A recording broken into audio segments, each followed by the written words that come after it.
This is Pro Wrestling INDIEstrated, a love letter to independent wrestling from Pro Wrestling Illustrated magazine. I am one of your hosts, PWI Editor-in-Chief Kevin McElvaney. With me, as always, the good witch, the triple goddess, Kaia McKenna. Kaia, how's it going?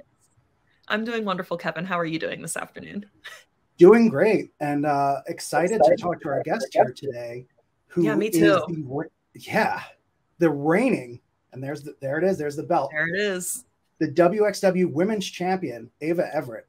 Ava, how's it going? I am wonderful. Thank you for asking. I'm great today. Thanks for taking the time. We know you're very busy. You're defending that championship. You know, it's not just in Germany and wrestling over there, but we definitely want to talk about that. But you're also defending it on U.S. soil. I think you've had 1 or 2 defenses since you brought it back. I have had 4. 4. Wow. Okay. Yes. I love a fighting champion. For real. That's great. And of course you've been, you know, wXw is not a new thing for you. No. In fact, I want to say you were one of the first international wrestlers to come in and start competing there once like the border restrictions were loosened. Could you talk a little bit about that experience, how you got started over there and what it's been like competing in Germany?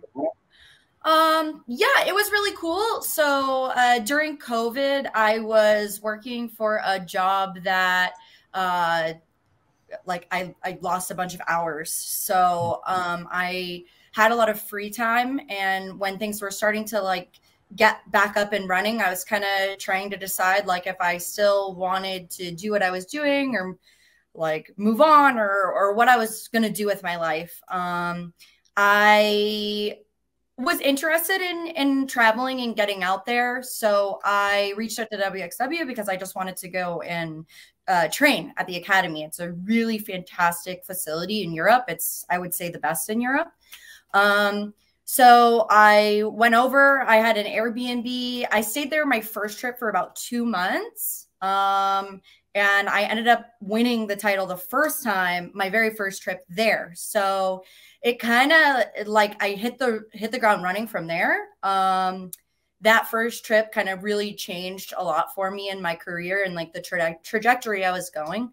And then after that first trip, I just kept going back and kept going back and kept going back. How many times have you been there now? I know you've made quite a few trips. 3. So 3. I went for 16 karat the very first time. I went for last year's Femme Fatale tournament, and then my most recent trip, I went for 16 karat again. So, and you brought back a prize. I did. I did not win this title at 16 karat. I won it at my last event in Dresden, Germany at True Colors against Baby Allison. Okay.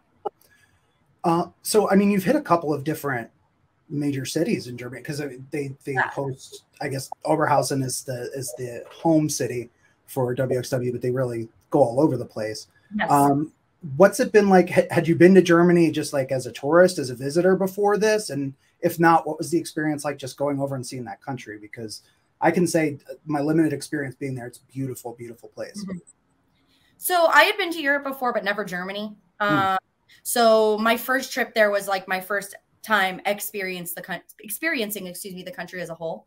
And it was really cool because their public transportation is fantastic. It's easy for you to get like literally anywhere. Like it's super accessible. So yeah, granted, you might go on the train for 5 hours to go to Berlin from where you're training at the academy. But at the same time, you definitely have like public transportation in America. It's just a totally different beast in Germany because that's a lot of people's main form of transportation. Not everybody has cars. They do a lot of walking, a lot of bike riding. I really appreciated kind of their stance on like the carbon footprint, and it's just a really unique experience that I had never done anything close to it. So I love Germany. I love going there. It's great.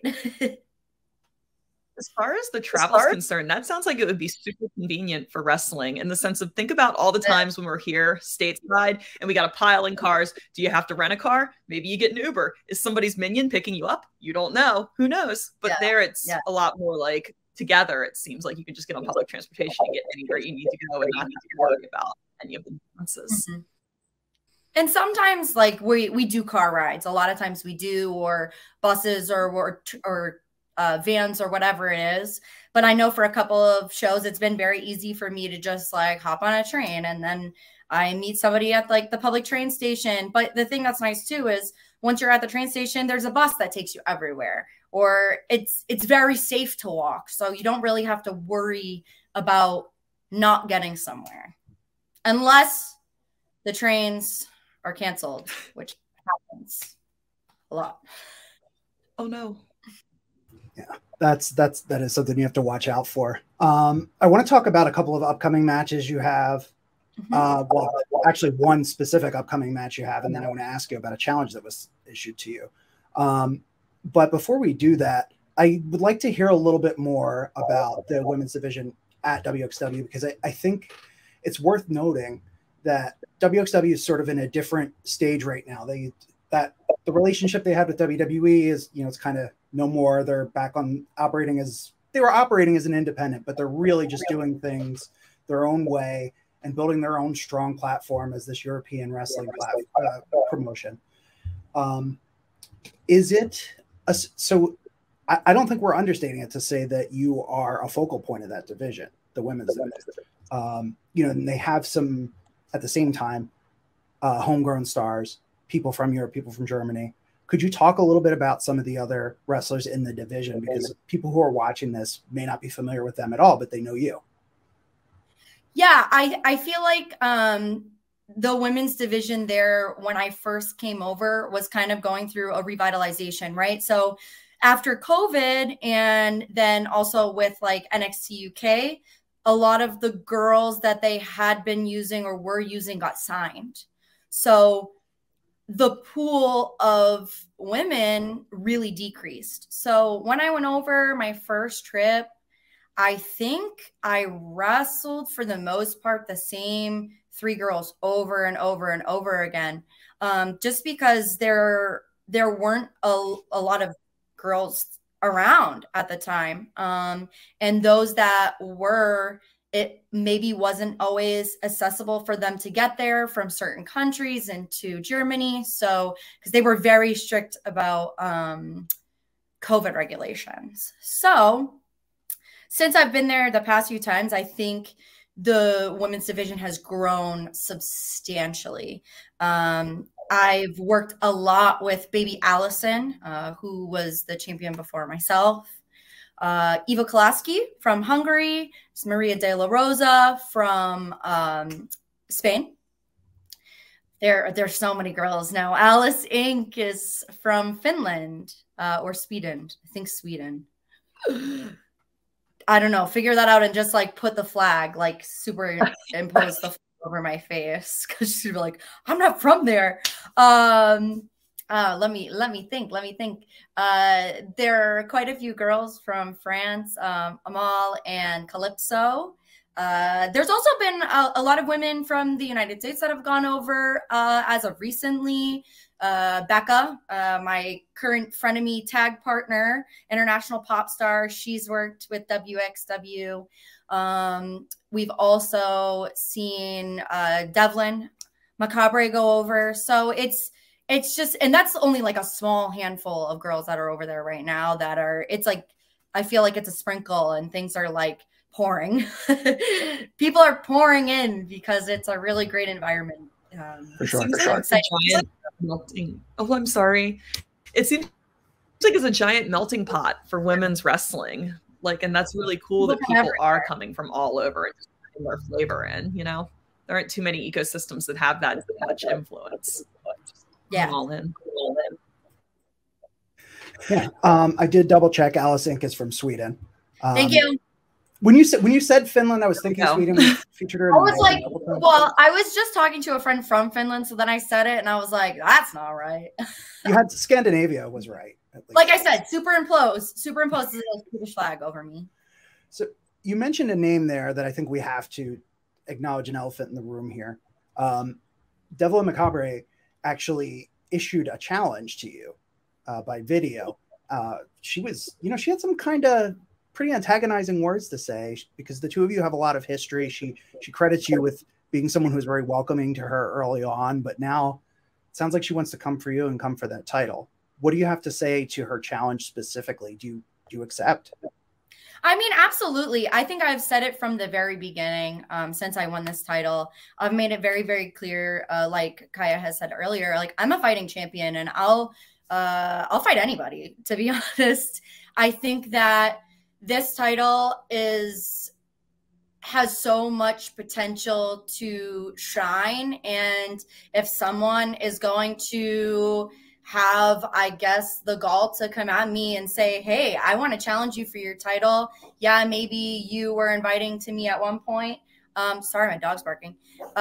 Maybe, you were inviting to me at one point, but now you want to challenge me. I think that's totally fine and acceptable. And I'll accept absolutely any challenge anywhere. And I'll issue them as well. Yeah. Well, here's the thing is, when you accept those challenges and you arise victorious, you're increasing your own power, because beating formidable opponents makes your title reign that much stronger. Sorry, my pug is going crazy right now. Absolutely. I think that it puts me in a unique position to be able to work with a lot of really fantastic talent that I may not have had the opportunity to work with. Having this title and having this championship and wanting to defend it. And it's something that I'm very, very proud of. And it's something that I want as many people as possible to experience. So yeah, that's the thing. It is, I mean, firsthand, you had this championship before, you lost it, you got it back. There's no guarantee after any given match that you're going to be able to carry it on. So you have a really tough challenge coming up in the form of a title versus title match. Not an independent promotion, it's a televised promotion, but MLW at the ECW Arena on July 8th. And it's Delmi Exo. And Delmi's going to be putting up the MLW World Featherweight Championship. So that's a huge deal, huge opportunity for you. But also, in order to get that opportunity, you have to put your wXw women's title on the line. So how are you feeling heading into that match? I know that you and Delmi specifically have a lot of history on the New England indie circuit, we'll call it.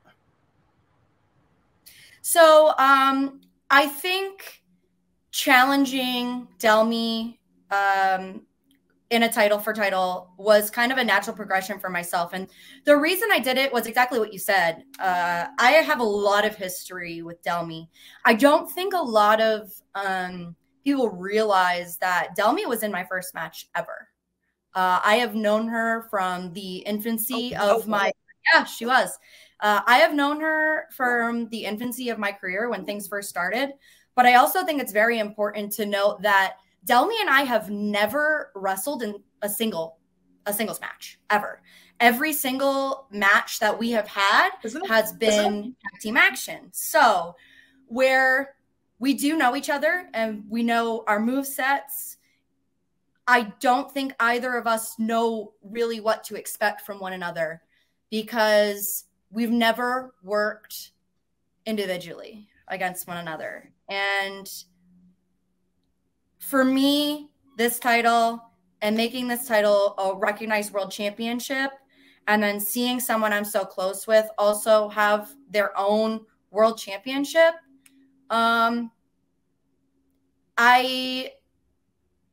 don't know. It felt right in the moment. So I laid out the challenge, Delmi accepted, and here we are going into a title for title match. And I plan on winning. Because of course.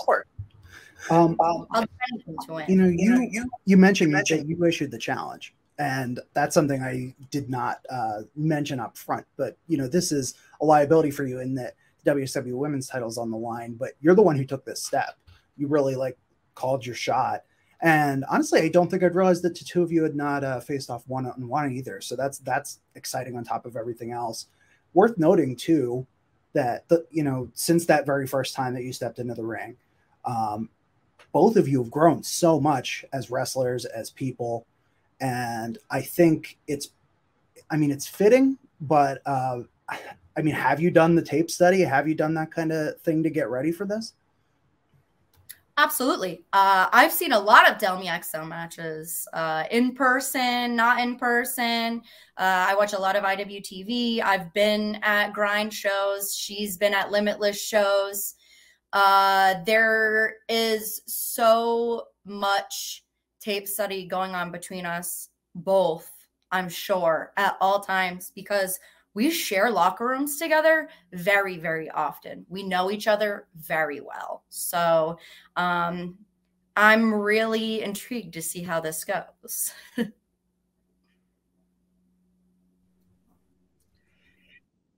It's wild to me how you can know somebody for such a long period of time, and I'm sure see them weekend in, week out, weekend after show after show after show, and yet this is, you said, your first singles bout together, right?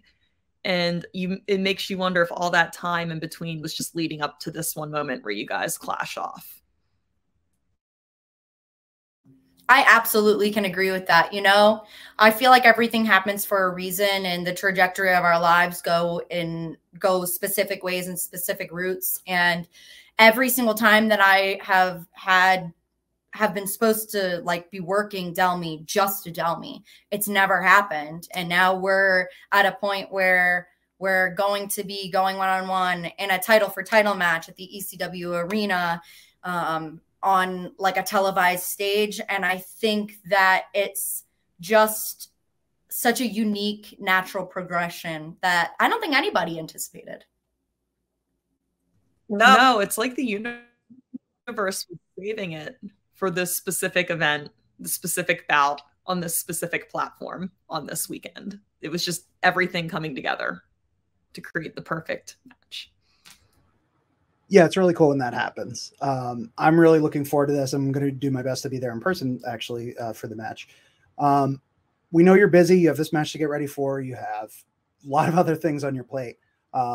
So before we go, anything specific that you'd like to plug, let people know where they can reach you, that sort of thing? The floor is yours. Yeah, absolutely. Thank you very much. I put my handle as my name there, at Ava Everett. You can follow me on Twitter and Instagram at that same handle everywhere.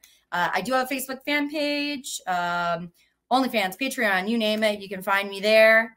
You can find me all over IWTV. I have recent matches for Grind, Limitless, Live Pro Wrestling, you name it. And you can see me live at the ECW arena on July 8th when I win the MLW Featherweight Championship and keep this one.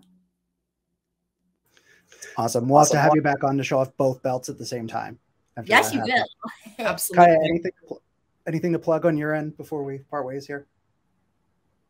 I don't know if there's anything to plug on my end, but I have a friend that would like to say hi to Ava. Uh-oh. I feel like I know what's coming. And I'm gonna wait. I feel like we had to have a meeting of the Pugs. Oh my goodness. Look at that handsome fella. He said, and I got some tongue action. I think that this podcast is peaking right now. This is the best it's ever going to get. Hi. All the Pug content. Hi. Empress says hello. This is why we get along so well, because we both are in the Pug multiverse. Well, I've thought, no lie, about making a matching little outfit that matches my gear and just I would her with me all the time. Yeah. And here I thought Kaia was going to go off screen, get a gimmick, and then issue her own challenge. But you're like, this is I challenge you in a Pug versus Pug match. Oh man! All right. Well, thank everyone for watching, for listening. Thank you, Kaia. Thank you, Ava. Thanks to the Pugs. We'll be back soon with another Pro Wrestling INDIEstrated. Thank you.